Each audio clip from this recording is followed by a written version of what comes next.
Oh, this is Dr. Grande. Today's question is, can I analyze the case of Sandra Doorley? Just a reminder, I'm not diagnosing anybody in this video, only speculating about what could be happening in a situation like this. If you enjoyed this video, please like it, subscribe to my channel, and consider supporting me on Patreon. I will put the link to Patreon in the description for this video. First, I'll look at the background of this case, move to the timeline of the incident, then offer my analysis.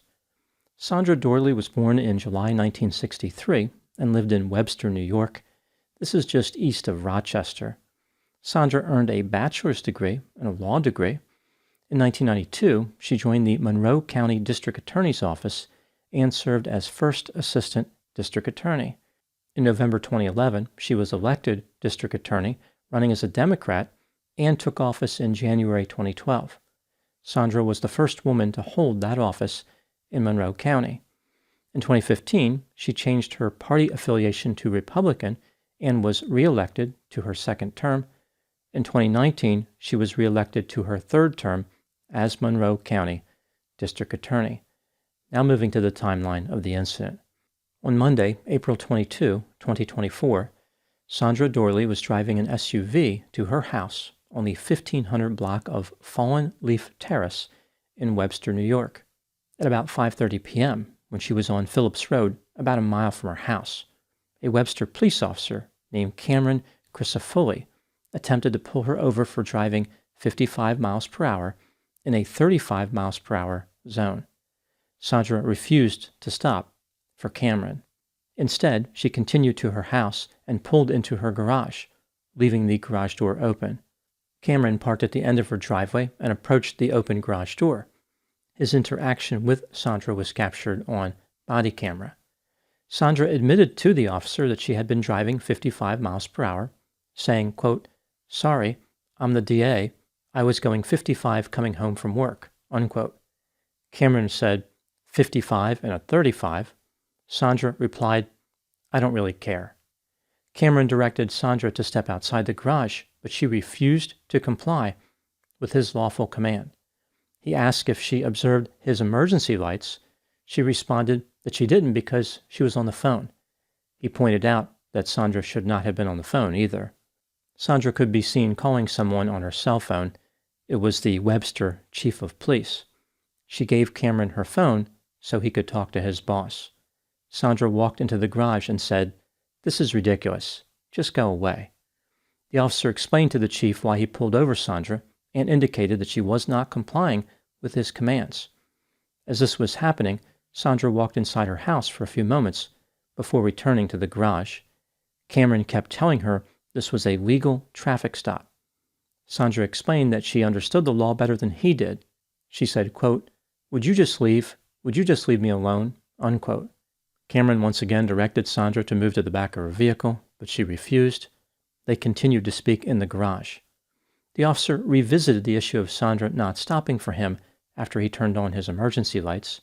She explained that she was not aware that he was pulling her over because there were other vehicles on the road. At this point, she once again refused to comply with the command to move to the back of her vehicle, stating, "I'm not going to." Cameron wanted to know why Sandra was so upset with him, and then said, "You say you're the DA." Sandra responded, "I am the DA." She then leaned into her vehicle to retrieve her badge. After showing Cameron the badge and continuing to argue with him, Sandra told him to give her a ticket. Sandra tried to make it seem as though her job was stressful by saying, quote, "Do you know what I've been dealing with all day? 3 homicides in the city. Do you really think I care that I was going 20 miles over the speed limit?" unquote. She acted as if she was puzzled that the officer would ever think to pull her over in the first place. She stated, quote, "I didn't think anyone would pull over a black SUV. If you ran my plate, you'd find out," unquote. Sandra once again refused to step to the back of her vehicle and said, "I'm waiting for you just to leave." As they waited for a supervisor to arrive at the house, Cameron and Sandra continued to argue about the traffic stop. Sandra called the Webster chief of police again. Not long after this, both a sergeant and a lieutenant showed up on the scene. The sergeant could be heard saying to Sandra, "What do you want us to do? Not do our jobs because it's you?" Sandra responded that they should just write her a ticket and she was not going to stop on Phillips Road at 5:30. The sergeant replied, "Well, you broke another law because of that, right? You should know better." Sandra continued to insist that they write her a traffic ticket. The sergeant said, "That's not a traffic ticket. That's an arrestable offense, Sandra. You know this." After the sergeant and the lieutenant spoke to Sandra, the lieutenant left it up to Cameron what to do with this case. Cameron decided to write Sandra a ticket for driving 55 in a 35, but did not take any action based on the other offenses she allegedly committed, like failing to stop and failing to comply with his commands to move outside. When Cameron handed Sandra the ticket, she said, quote, "I'll take care of this because I'll be prosecuting myself," unquote. On April 25, 2024, 3 days after this incident, Sandra Doorley released a statement. She claimed that on April 22, she was not paying attention to her speed on Phillips Road. When she noticed a Webster police car behind her, she was less than a half mile from her neighborhood. After realizing the officer wanted to pull her over, she called the chief of police to inform him that she was not a threat and would speak to the officer at her house down the street. The officer followed her home and issued her a speeding ticket for 55 in a 35. By 1 p.m. the following day, Sandra pleaded guilty because she believed in accepting responsibility. She had no intention of using her position to receive a benefit. Sandra said, quote, "Nobody, including your district attorney, is above the rule of law, even traffic laws. Anybody who knows me understands without a doubt that I have dedicated my entire 33-year career to the safety of this community," unquote. Perhaps Sandra thought that she had escaped responsibility for the behavior that she did not include in her statement, like disobeying the lawful commands of a police officer, but she may have celebrated too soon. On April 27, 2024, the Rochester City Council wrote a letter to the New York State Attorney General requesting an investigation into Sandra's conduct. They suggested that her behavior undermines the credibility and integrity of the justice system and erodes public trust. They wanted to determine if her actions during the traffic stop reflected broader issues that impact the fair administration of justice in Monroe County. Now moving to my analysis. Here are my thoughts on a few areas that stood out to me in this case. Item number 1. From the beginning of this traffic stop, it was clear that Sandra was being treated differently than other citizens would have been. Sandra drove into her garage, yet the police officer did not scream at her. He never drew his gun or his taser. When she went from her garage into her house, the officer did not respond with force. He did not chase her into the house and tackle her. Rather, he continued to issue verbal commands and acted as if his feelings were hurt. Sandra even refused multiple verbal commands to move outside, yet the officer did not react. Cameron appeared to be afraid of Sandra and what would happen to his job if he enforced the law in this case. I think all the Webster Police Department officers who showed up were afraid of Sandra. If Sandra committed an arrestable offense, why wasn't she arrested? This brings me to item number 2. It is reasonable to believe that the standard operating procedure for law enforcement in the town of Webster was to allow someone like Sandra to get away with traffic offenses. When Cameron was talking to the lieutenant, he said something about not seeing the plate on Sandra's vehicle. This makes it sound like he would not have pulled Sandra over if he knew who she was. When Cameron was giving Sandra the traffic ticket, he talked about how he didn't look at his computer to see who the vehicle belonged to because he needed to keep his eyes on the vehicle for his safety.